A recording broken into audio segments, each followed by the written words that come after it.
What's going on, guys? Smoking a game in this video. CointelPro. What was CointelPro? Also known as the Counterintelligence Program. This program was developed and installed in the FBI by no other than J. Edgar Hoover, a gay racist man. A gay racist man who essentially had dirt and secrets on everybody, ranging from public officials going all the way up to the Oval Office to the President of the United States, and dirt on many activists and civil rights leaders across the land. Now, J. Edgar Hoover was just a flat-out racist man. We know this because many of the personal attacks that he sent to civil rights leaders, most prevalent Martin Luther King Jr., when he sent different threats to him because he thought that Martin Luther King was engaging in Marxism and communism, and he thought that Martin Luther King was trying to bring that philosophy here to the United States and spread that syllogism, but that just wasn't the case. So J. Edgar Hoover is the first white nationalistic, just flat-out prejudiced racist man that's in a hierarchy position within the deep state of our government. The FBI director is the most prevalent position you can be in.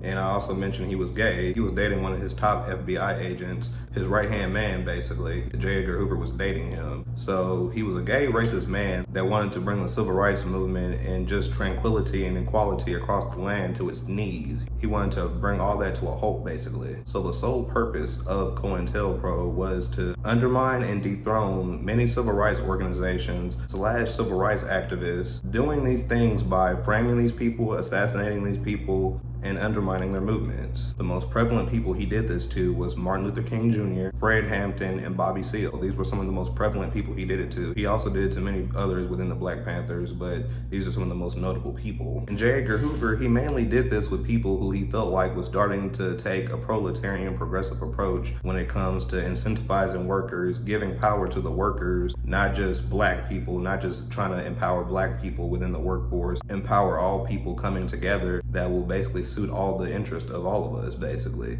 He wanted to bring anyone down who was for that type of proletarian progressive movement. They also infiltrated the Nation of Islam and tried to bring down Malcolm X as well. When Malcolm X had ascended to power, when he rose to power, rose to acclaim, J. Edgar Hoover saw him as one of the biggest threats because Malcolm X wasn't afraid to tell Black people to arm themselves and to stand up for themselves, basically. He wasn't afraid to say that. Also, Malcolm X was starting to broaden his more so radical proletarian progressive agenda beyond just Black people and folks within the Nation of Islam, which is why he ended up leaving the Nation of Islam, which is why there ended up being resentment and animosity towards him from folks within the Nation of Islam. So what the FBI did was they said, let's capitalize on this animosity towards him. They already have a disdain for him because he's starting to get a lot of fame and what they saw fortune, but not really, from the movement in which Malcolm is creating. So the FBI says, let's take advantage of this resentment, this animosity towards him. Let's infiltrate them and let's turn the Nation of Islam completely against him, which they did definitely. So they infiltrate the Nation of Islam, they turn people against Malcolm X, and one of the people, prime person who said he killed Malcolm X, it later came out that Al-Mufasa Shabazz, who was working with the FBI, who the FBI had been talking to, and the police there in Harlem, who had also been coordinating with them as well, information came out that one of the people who were in jail on a completely unrelated charge and a completely unrelated thing and related to this incident, they were in jail and they admitted that they had coordinated with the FBI and that the person who did it was Al-Mufasa Shabazz. This is why they had Malcolm X wiretapped. This is why they were listening to every single thing he was talking about on the phone. The same thing with Martin Luther King and the same thing with various other Black Panthers. With Martin Luther King, J. Edgar Hoover sent him letters just straight up telling him to kill himself and that he's worthless and that he's a piece of shit, basically. Also sending recordings of Martin Luther King cheating on Coretta Scott King, sending recordings of that to Coretta Scott King, trying to basically break up his marriage and his household and his family. But anyways, he had King wiretapped as well, and the way Martin Luther King died was a result of CointelPro, which is why his children don't even think James Earl Ray is the person who killed their father to this very day. If you ask any of his children, they do not believe James Earl Ray, the person who history tells us killed Dr. Martin Luther King Jr. They do not believe James Earl Ray did it. They believe this was a deeper plot, a plot by the FBI, a plot by the government and the deep state to get rid of their father. But anyways, as soon as Martin Luther King organizes a big, massive proletarian worker workers' strike and workers' protest in Memphis, Tennessee. As soon as he organizes that and gets the ball rolling with that, this is when you start to see some of the biggest disruptions within the civil rights movement, I should say, prior to him dying. Martin Luther King was leading a march throughout the streets of Memphis on a workers' strike because the workers weren't getting paid adequate wages. They were getting paid less than adequate wages. Most of the black sanitation workers were making less than adequate wages. So Martin Luther King organized a strike, a protest, to go there to Memphis, Tennessee, to get them better wages, equal treatment, and just get them the respect that they deserve and need as human beings. So he does this. He goes down to Memphis, Tennessee to lead this strike, to lead this protest. During the protest, there's black people within the protest, within the march, that become a disruptive force to ultimately break up the protest and the strike, the demonstration. They start looting, vandalizing, and rioting, basically, just throwing things through windows and breaking things, destroying property for no reason. This forces the police to come in to disrupt the movement, to stop and break up the movement and what MLK is trying to do.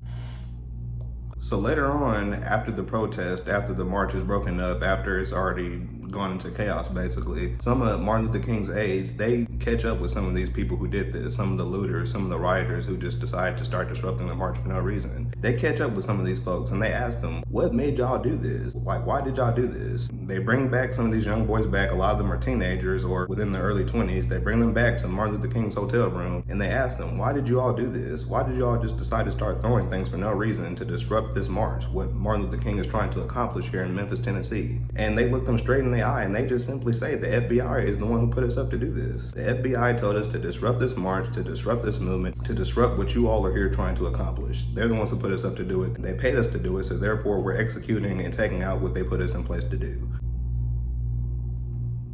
The next day, Martin Luther King, he perhaps gives one of his most iconic speeches of all time, his mountaintop speech, one of the greatest speeches in just regards to proletarian civil rights within the workforce, within the workplace, empowering the worker, not just the worker of color, but all workers, empowering them, going beyond having a true, tranquil, universal society through and through. This is what that speech meant. This is what that speech maximized on largely to its audience, which is why it easily goes down within his top two speeches, basically top three, top two, in my opinion. It is after this night, after this speech here, that the Deepstate and CointelPro says we have to do something about King. He's getting too powerful now.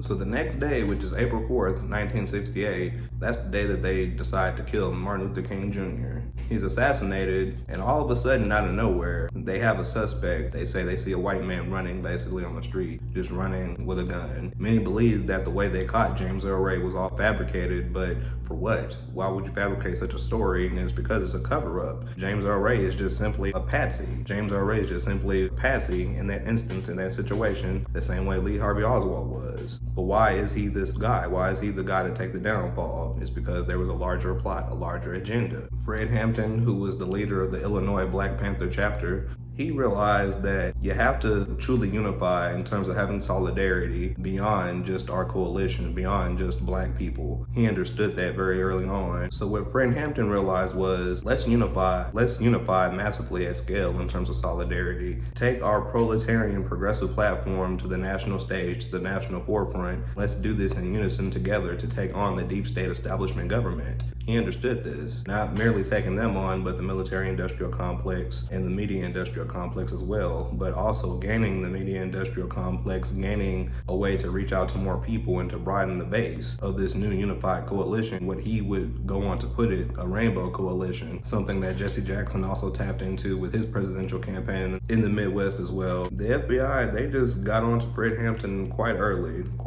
because one of his right-hand men, William O'Neill, was a paid FBI informant, a paid FBI agent, and he becomes an FBI agent because the FBI has dirt on him. They can put him in jail for a long time if he doesn't do what they're telling him to do. So he's forced to do this, basically, right off the bat. He starts telling the FBI any and everything they want to know about Fred Hampton, what he's planning next, what the Panthers' next moves are to basically incorporate more people a part of their Rainbow Coalition to truly sustain and push forward a proletarian progressive platform amongst our government and amongst our society, just incorporating more people a part of that coalition. They wanted to know his every single move, so therefore William O'Neill was their guy, their snitch to tell them every single thing. And don't get it twisted, the FBI, they did every single thing in their power to try to dethrone Fred Hampton. They put him in jail for a certain period of time. So at that time, the Illinois chapter of the Black Panther Party was crippled significantly because their leader was now in jail. And that was partly because of William O'Neal, and he was basically overseeing the demise, the ramifications of that. Because of Hampton being in jail, he was overseeing that with the FBI. But then when Fred Hampton gets out of jail, this is where J. Edgar Hoover takes a more involved approach with overseeing the demise of the Black Panthers and Fred Hampton ultimately. Hoover says Hampton cannot succeed because if Hampton succeeds, our society will truly start changing. He said if Hampton succeeds, not only will our society start truly changing, but our politics and the way we've always known it will start to change right before our very eyes. He understood the political force, the political clout that Fred Hampton had. So it's at that point in time that J. Edgar Hoover, he makes a calculated decision. He says, we're gonna have to assassinate Fred Hampton. We're gonna have to get rid of him. He has a massive following and he's too much of a threat and his influence is too big. So we have to get rid of him. One night that when all the Black Panthers are just basically chilling at Fred Hampton's apartment, chilling at his place where lots of them were already staying, this is where the FBI's plan comes to fruition. William O'Neal drugs Fred Hampton. He puts some type of sleeping pill in a drink and brings it to Fred Hampton. And this is a drink that Hampton consumes prior to his assassination happening. He drinks this, and then that night is the night that the police do a raid on that apartment, basically saying that these are dangerous people and that they're dangers and threats to the society, merely because they're Black Panthers fighting for social justice and civil rights and a proletarian movement to truly uplift the people. This is the only basis in which they're doing this on. So they raid their apartment. They have a complete full map out of the apartment, a full blueprint of the apartment, because William O'Neal has gave them everything. So they know exactly what they're going into. They're shooting blind, but shooting knowing what they're shooting at because they have a blueprint, a map of the whole entire apartment. So they take most of the people out, including Fred Hampton, shooting him lots of times while he's on the bed